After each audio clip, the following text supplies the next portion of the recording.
Kita sudah berdoa, sudah baca suratan pendek. Sekarang diberi waktu 15 menit ya nak untuk melanjutkan membaca bukunya.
Jadi nak, setiap kita membaca sesuatu, membaca bacaan, kita bukan hanya bisa membacanya, tapi kita harus tahu bacaan itu tentang apa. Jadi pas ditanya sama orang lain, kamu sudah baca buku ini? Ya sudah.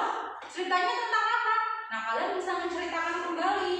Menceritakan kembali itu nak, gak harus sama persis seperti yang kalian baca, sama persis tulisannya tuh tidak seperti itu. Menceritakan kembali itu bisa dengan bahasa kalian sendiri. Yang penting inti dari bacaan yang sudah kalian baca itu tersampaikan. Nah, ibu di sini memiliki dua gambar. Apakah jelas terlihat gambarnya? Coba. Gambarnya terlihat kan? Ya, gambar tentang apa ini? Pasar. Pasarnya kenapa coba dari gambar ini? Banyak sampah. Terus apa lagi pasarnya? Becek. Terus apa lagi? Kotor. Berantakan. Dan biasanya kalau banyak sampah seperti ini bau nggak biasanya? Gini, kalian sudah pernah ke pasar? Sudah pernah ke pasar? Ada yang mau cerita? Ketika kalian mengunjungi pasar Panjang atau pasar Babatan atau pasar Tanjungan, itu kalian melihat apa saja di sana? Kebersihan sampah, sampahnya kotor ya? Becek, terus apa lagi nah? Bau. Terus perasaan kalian gimana? Pas ke pasar, aduh udah sampah banyak bener, lewat terus jalannya becek, banyak genangan air. Perasaan kalian gimana? Gak enak. Sebel nggak? Kesel nggak? Kesel. Nah, kalau pasar seperti itu ya menurut kalian itu hak kalian diambil nggak? Diambil. Kenapa? Karena kan kalau kita ke pasar, kita itu berhak kan mendapatkan pasar yang nyaman, yang nggak ada sampahnya, seperti itu kan. Jadi rasa hak kalian terambil kan? Nah,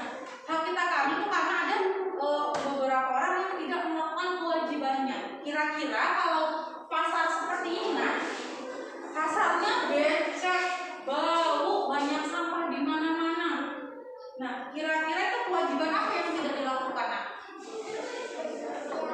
Menjaga kebersihan, membersihkan, membuang sampah pada tempatnya. Ke halaman 101. Sudah?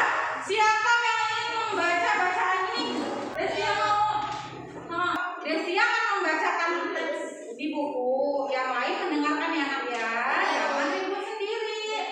Desia yang agak keras, jadi teman-teman yang belum lancar membaca bisa mendengarkan, bisa menyimak apa yang Desia baca. Yang keras pelan, Desia. Hari itu pasar terlihat ramai mereka Perhatikan. bagian dalam dan mencari penjual sesapu injak Hijau. Jangan perhatikan ya, Nak. musuh yang datang dari sampah yang berantakan di Sekarang Ibu ada sebuah peta konsep. Ini satu kelompok membagi satu ya, Nak ya. Diskusi sama teman sekelompoknya. Kira-kira apa saja cara yang bisa dilakukan untuk menjaga lingkungan.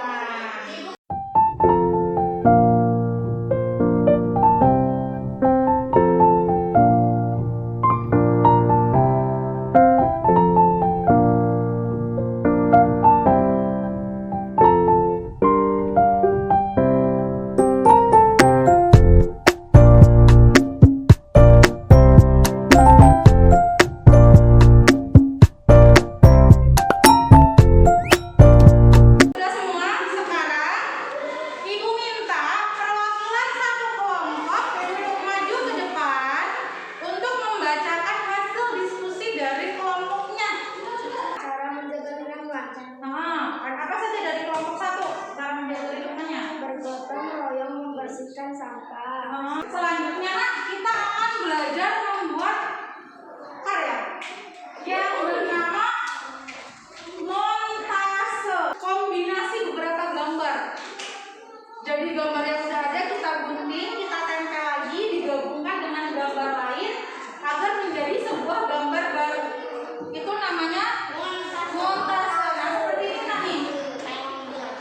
Nih. Ini contoh montase. Ibu kan memberikan banyak gambar untuk kalian. Diingat, tidak semua gambar harus dipakai. Enggak semua gambar harus dipakai. Kalian menggunakan gambar yang kalian butuhkan saja. Jadi agar montase kalian sesuai dengan tema.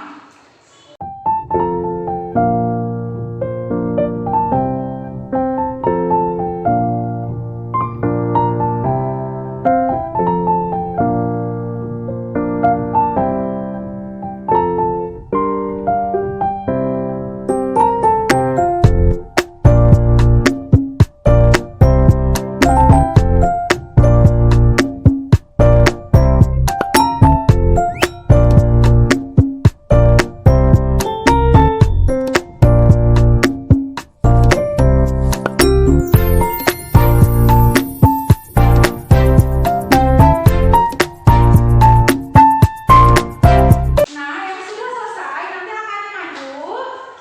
Kalian menceritakan bagaimana cara kalian membuat montase ini. Kalian boleh pilih, kakak boleh pilih. Mau diceritakan lewat lisan, secara lisan kalian langsung cerita ke teman-teman yang lain bagaimana cara membuat montasenya. Bisa juga anak-anak menulisnya di buku. Cara membuat montasenya seperti apa?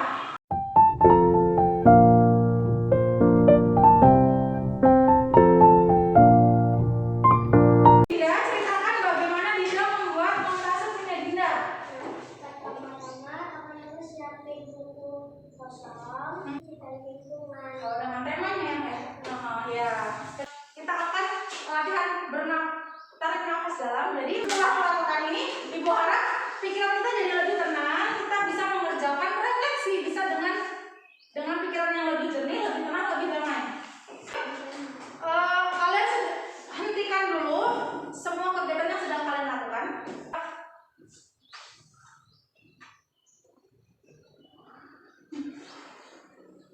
Apa yang kalian rasakan?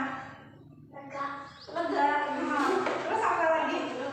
Nggak pegel lagi. Nggak pegel lagi, agak tenang ya nak ya.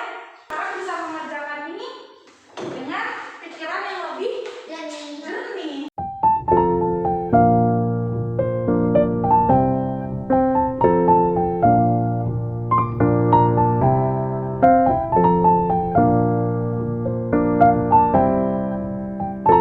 Hari ini kita sudah belajar apa aja nak? Membuat kolase. Terus Menjaga lingkungan.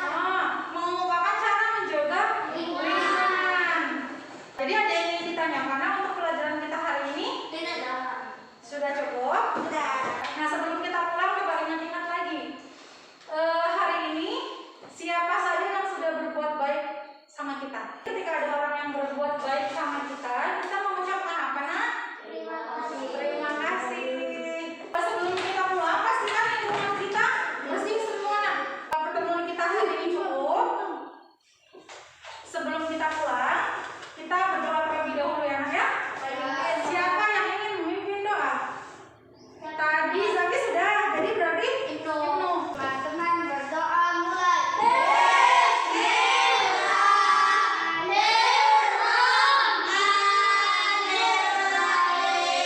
Amin ya rabbal alamin. Ya Mas Koyan, pertemuan kita hari ini cukup. Jangan lupa dibaca lagi materi pelajaran kita yang selanjutnya ya nak ya di rumah. Jangan lupa tugas yang sudah ibu kirimkan di grup hari ini juga dikerjakan. Rajin belajar di rumah. Jaga kesehatan. Sebelum makan berdoa. Mencuci makan dan minumnya sambil pintar. Ingat pulangnya pintar. Terima kasih atas kehadiran anak sekolah hari ini. Tetap jaga kesehatan. Ibu minta maaf jika ada kesalahan. Ibu akhiri pelajaran kita hari ini. Wassalamualaikum warahmatullahi wabarakatuh. Waalaikumsalam warahmatullahi wabarakatuh.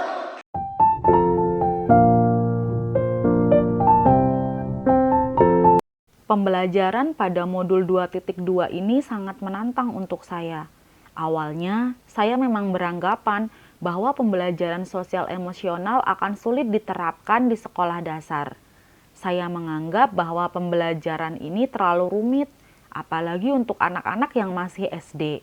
Ditambah lagi dengan memasukkan unsur pembelajaran berdiferensiasi, akan semakin rumit lagi pembelajaran yang harus saya lakukan. Namun, setelah saya mempelajari lebih jauh dan berdiskusi dengan rekan sejawat, ternyata anggapan saya keliru. Pembelajaran sosial emosional bisa dilakukan melalui rutinitas harian sebagai budaya maupun diintegrasikan dalam pembelajaran. Dan kegiatannya pun tidak harus kegiatan yang rumit, apalagi kegiatan yang mustahil dilakukan oleh anak sekolah dasar. Tetapi, kegiatan sederhana seperti mengajak peserta didik untuk menyampaikan terima kasih ketika ada yang berbuat baik kepadanya, mengajak peserta didik untuk meminta maaf ketika berbuat salah pun, itu sudah termasuk pembelajaran sosial emosional. Ada unsur kesadaran sosial yang dikembangkan di dalamnya.